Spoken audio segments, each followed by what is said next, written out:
Let's talk eclipse season. Lunar energies and the influences that she makes as she goes through Pisces to Gemini this week, April 16th to April 22nd.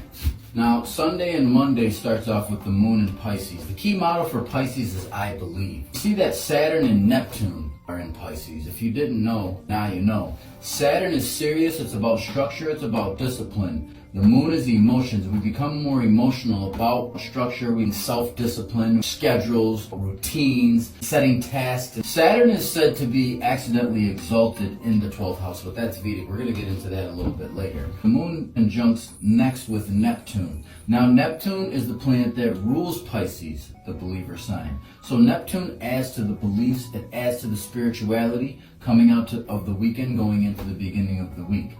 Next, we have the moon ingress into Aries, and I want to bring your attention to the beginning of Aries because this is where the last new moon occurred on March 20th, which is the ingress, the spring equinox of the sun into Aries.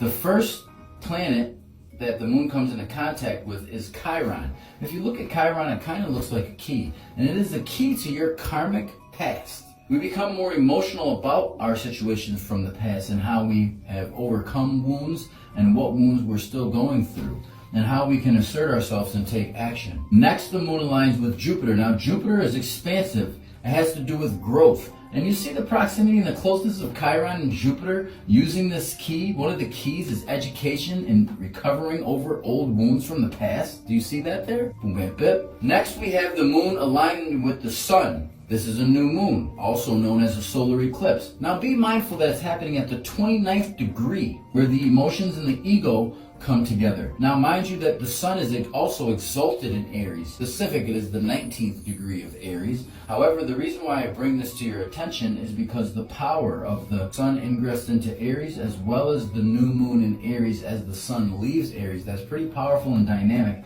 And it's a couple of testimonies that points to the action and time to take action. Springtime is the action, but now more than ever with these two markers, two new moons, it's like a double whammy, if you will. This eclipse is happening at the 29th degree. Now, the 29th degree is an anoretic degree, and it is a critical degree. So that makes it even a third testimony that points to the importance of becoming aware of yourself and how you can take action and start new projects and beginnings and get it going. Here's another piece to that. Pluto is in Aquarius. This is something that's been pretty big. Pluto came back to where it was in the United States chart, and now it is ingressed into Aquarius. This hasn't happened since 248 years ago, approximately. This new moon that occurs, this eclipse, it actually squares Pluto. Pluto is the planet of death and transformation. I'm just going to be honest with you. So it does have a connection and ties to as you're growing from past wounds and learning how to be yourself. Pluto is saying you got to break some of that down. There's some aspects of yourself that you might have to let go and keep in the past. So Pluto is going to make some tension with this solar eclipse here. Moving forward, as the moon ingresses into Taurus, on Friday it aligns with the North Node, Mercury, and Uranus.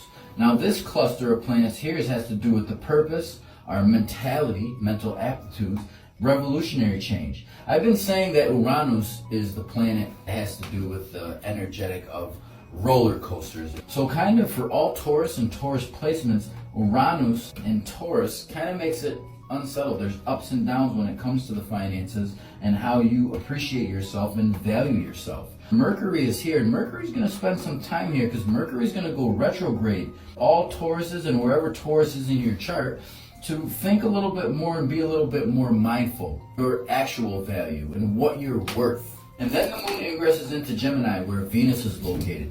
Gemini, it has to do with duality, communication. So toward the end of the week, things get a little bit more easier and a little bit more peaceful, if you will, in regards to our communications. This is the forecast that I have for you. If you've liked, give me a like, give me a subscribe, smash a subscription button, and stay tapped in. If you'd like a reading, tlcastrologer.com. Boom, bam, bip.